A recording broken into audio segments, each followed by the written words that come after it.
자, 4주차 마지막 3교시 수업 세 번째 시간 시작하도록 하겠습니다. 자, 수익성 비율 중에 이제 기본 주당 이익 보도록 하겠습니다.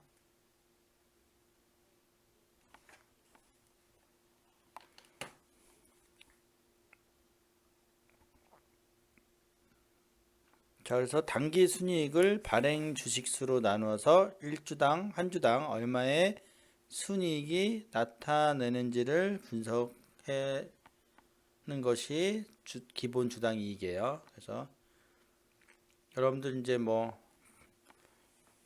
참고로 알아두시면 돼요. 이거는 뭐 저번에 수업 시간에는 안 하는 것 같은데, 네.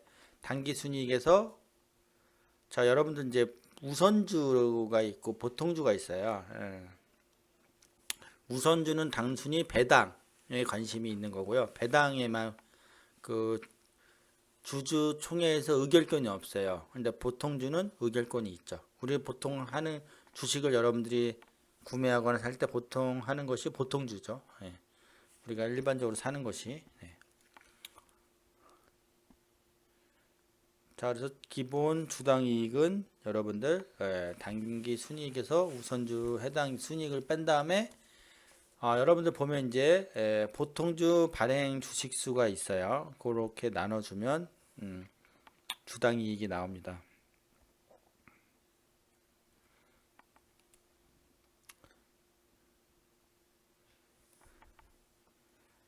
자, 그 다음에 이제 활동성 비율 보도록 하죠. 이게 활동성 비율은 뭐라 그랬어요?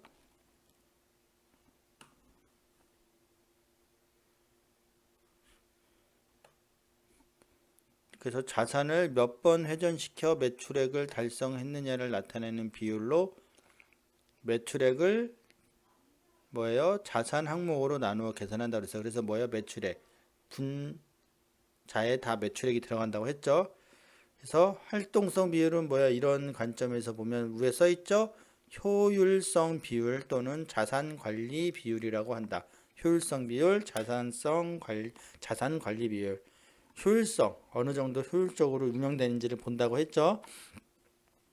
저번에 이제 앞에도 얘기했지만 어떤 친구가 재고자산의 가치 뭐 이런 거에 대해서 토론방에 남겨준 친구가 있어요. 굉장히 자,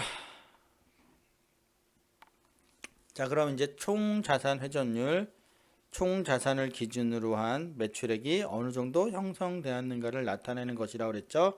기업의 자산 규모에 비하여 매출 규모가 어느 정도 형성되었는지를 분석하는 것이다 라고 했습니다. 그죠? 자, 그래서 매출액을 총 자산으로 나눴더니 요거는 회전율 계산할 때 뭐예요? 몇 회 이렇게 보기 때문에요. 곱하기 100을 안 해줍니다. 그래서 0.77. 그래서 0.77이라는 것은 총 자산 회전율이 0.77이라는 것은 회사의 규모를 자산이라고 정의했을 때 회사의 규모보다 약간 낮은 매출 실적을 달성했다는 것을 의미합니다. 자, 이거는 이제 자산의 규모를 생각했을 때 굉장히 삼성전자는 거대한 자산 규모를 고려하면 매우 높은 매출 실적이라고 할 수 있어요. 네. 자산 규모가 260조잖아요. 네.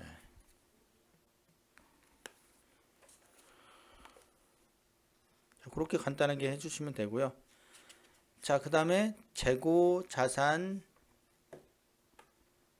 회전율, 재고 자산을 기준으로 한 매출액의 대비를 분석하는 것이다. 그죠?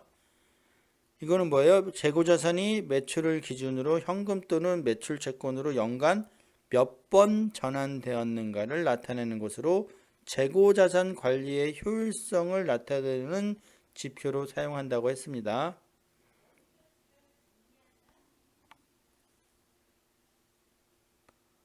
자, 그래서 뭐예요? 여러분들 보면은 재고 수준의 비대화는 재고자산 회전율을 떨어뜨리게 되고요. 불황에 직면한 기업은 재고자산의 증가와 매출의 감소가 나타내되어 재고자산 회전율을 떨어뜨리게 되죠. 그래서 재고자산 회전율이 높다는 것은 적은 재고자산으로 생산 및 판매 활동을 효율적으로 수행하고 있다는 것을 의미합니다. 잘 이해해 주세요. 그러나 재고자산 회전율이 과도하게 높고 그 원인이 적정 재고 수준을 유지하지 못한 결과라면 재고 부족으로 인한 기회비용이 문제가 될 수도 있다. 뭐 이렇게 얘기할 수 있습니다. 자, 그래서 재고자산 회전율을 분석할 때 유의할 점을 잠깐 말씀드리면요. 재고자산은 원가로 계상되는 반면 매출액은 시장 가치로 계상된다는 거예요. 네. 그리고 매출 활동은 1년 동안에 계속 발생하지만 재고자산은 뭐예요?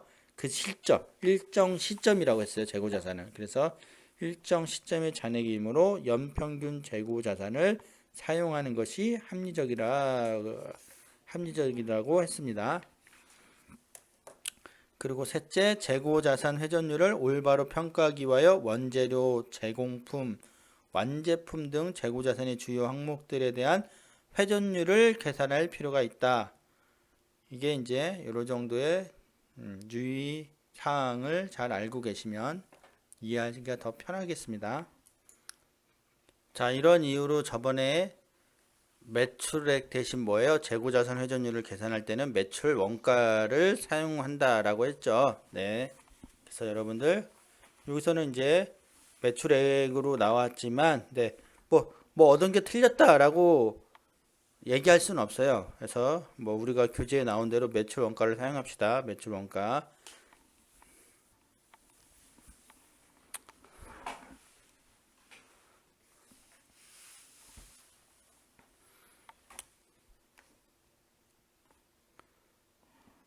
자, 그 다음에 이제 매출 채권 회전율.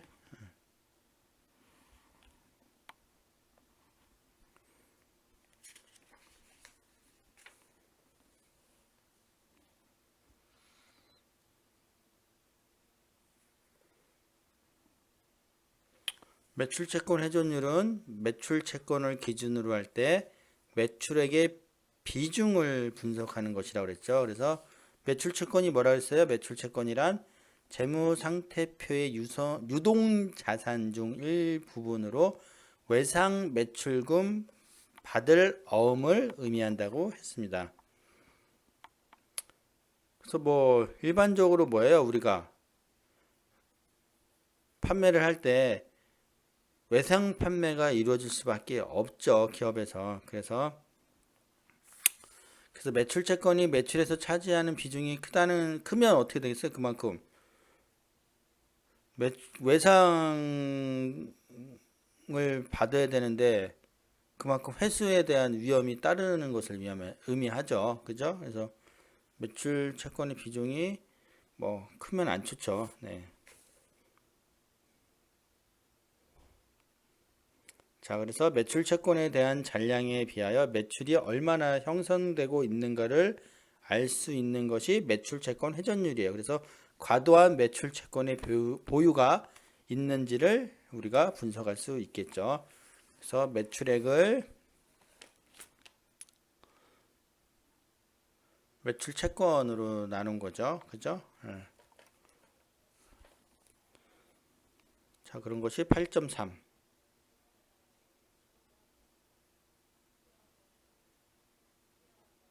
자, 이거는 뭐야? 가능한 뭐예요? 매상 매출을 적게 하면서 매출을 극대화한다는 차원에서 적은 매출 채권을 형성하면서 높은 매출을 실현하는 활동성 높은 기업임을 의미한다. 활동성 높은 기업. 왜냐하면 여러분들 평균 비율이 훨씬 높고 이 두. 예.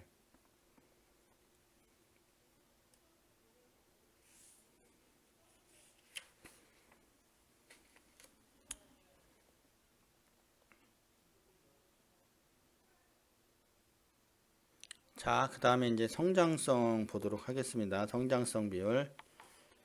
성장성 비율은 뭐라 그랬어요? 경영 규모의 변화 정도를 의미하는 것으로 해당 계정 과목에 대한 규모의 변화 정도를 나타내는 것으로 뭐예요? 기업 규모에 대한 성장을 말한다 그랬죠. 그래서 규모 변화가 어느 정도 발생했느냐 위에 써 있죠. 네. 총 자산 증가율, 기업에 투자하고 투하되고 운용된 총 자산이 얼마나 변화하였는가를 나타내는 것이다. 그래서 기업의 전체적 규모 변화를 측정할 수 있다. 총 자산 증가율은. 그래서 여러분들 항상 저번에 말했죠. 단기말 자산 2016년도 자산에다가 정기말 2015년 자산을 빼주고 2015년 정기말 2015년 말 현재 자산으로 나눠준다. 이렇게 볼 수 있죠. 그래서 단기, 당해연도, 정기, 전년도 이렇게 이해해 두시라고 그랬죠. 자, 그래서 삼성전자가 대규모 기업임에도 불구하고 8.3%의 자산 규모가 증가했다는 것은 뭐예요? 매우 높은 규모의 증가를 나타낸 것이죠. 그래서 보면 뭐예요? 여전히 성장 중에 있는 대기업이다 라고 분석할 수 있어요. 예. 그래서 뭐예요? 삼성이 계속 앞으로 성장할 가능성이 있다. 그 성장성을 보고 또 계속 투자하는 거죠. 투자자 입장에서는. 근데 올해는 아마 성장성이 좀 둔화될 것을 우리가 예측할 수 있죠. 왜? 재무 비율 분석으로 말고 뭐예요? 넓은 의미의 기업 분석을 보면 왜? 세계 규모 기업들이 다 뭐야? 공장들이 올스톱하고 폐쇄하고 있잖아요. 그만큼 뭐예요? 우리나라는 특히 수출이 중요한데 수출길도 막히는 거죠. 내수도 소비도 줄어들고 소비 심리가 위축되어 있잖아요. 그래서 뭐 각종 이제 정책들이 돈을 풀어서 소비를 촉진시키려고 하잖아요. 그래서 이것만 봐도 뭐야? 우리는 앞으로 매출이 줄어들 것이다 라고 예측할 수 있죠. 그러면 뭐야? 그만큼 주가도 떨어지는 거예요. 저번에 얘기했듯이 떨어지는 이유가 앞으로 떨어질 것이라고 예측해서 선반영하는 거예요. 어느까지 떨어질 것이냐가 문제죠. 그게 바로 뭐야? 여러분들 바닥 저점이라는 거죠.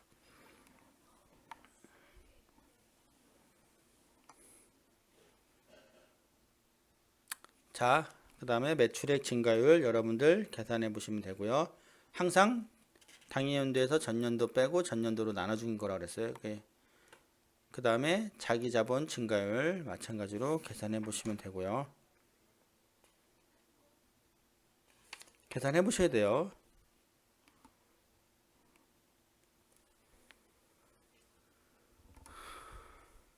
자, 그 다음에 시장가치 비율, 주식가격과 연계된 재무성과 이렇게 본다고 했죠. 그래서 주가 수익 비율은 뭐예요? 보통 주의 시장가격을 주당 이익으로 나눈 것이다. 주당 이익 뭐라 그랬습니까? 단기 순이익을 앞에서 뭐라 그랬죠? 발행 주식수로 나누는 거라 그랬죠. 예, 그래서 앞에 설명을 한 거예요, 여러분들. 알아두시고요.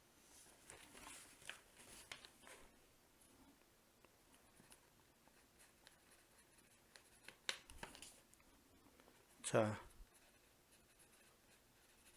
그래서 여러분들 뭐 정확하게는 않지만 뭐 12 이상이면 고평가, 10 이하면 저평가 이거 얘기했죠. 예. 그러니까 이게 정확하지 않다는 게 뭐예요? 지금 삼성전자 11.4 나와서 10 이상이야. 그럼 고평가돼 있다. 이렇게 말할 수는 없다는 거죠.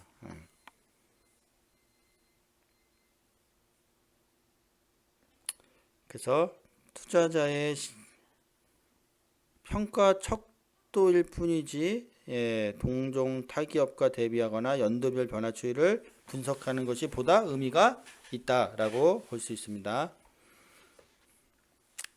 자, 주당 순자산 비율 마찬가지로 여러분들 주가 대 장부 가치의 비율을 의미하는 것으로 주식 가격을 한 주당 순자산으로 나눈 것이죠.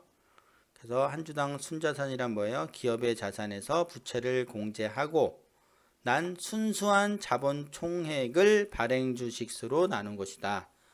예, 그렇게 알아두세요. 주당 순자산은 뭐라고요? 순자산을 발행 주시수로 나눈 거.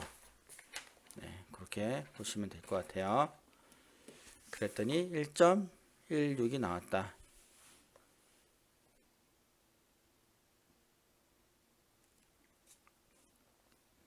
그래서 이것도 저번에 뭐 1 이상이면 좀 고평가, 1 이하면 저평가라고 되어 있죠. 네.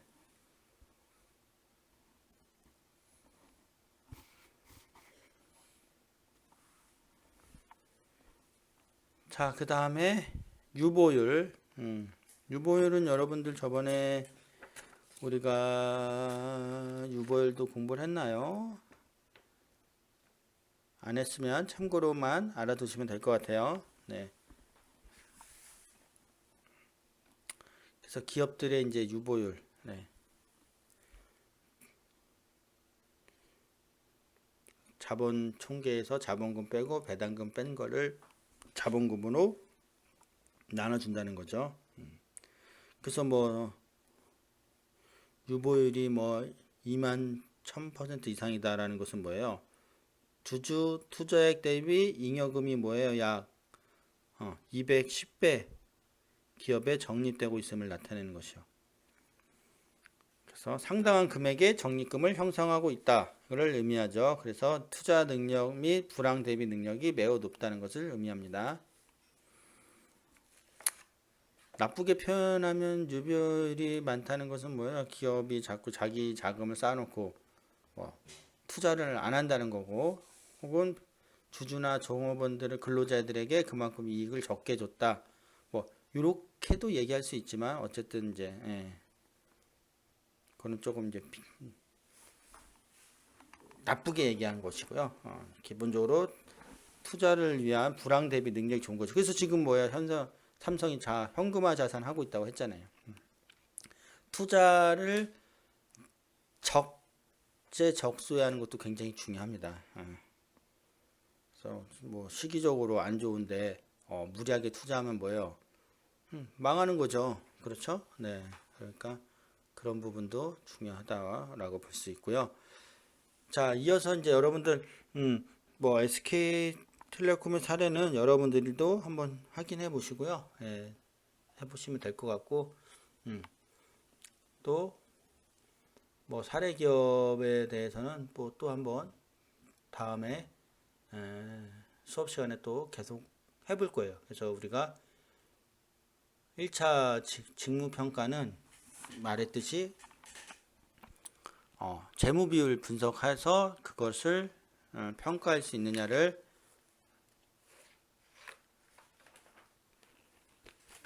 볼 거란 말이죠, 시험에서. 네, 그래서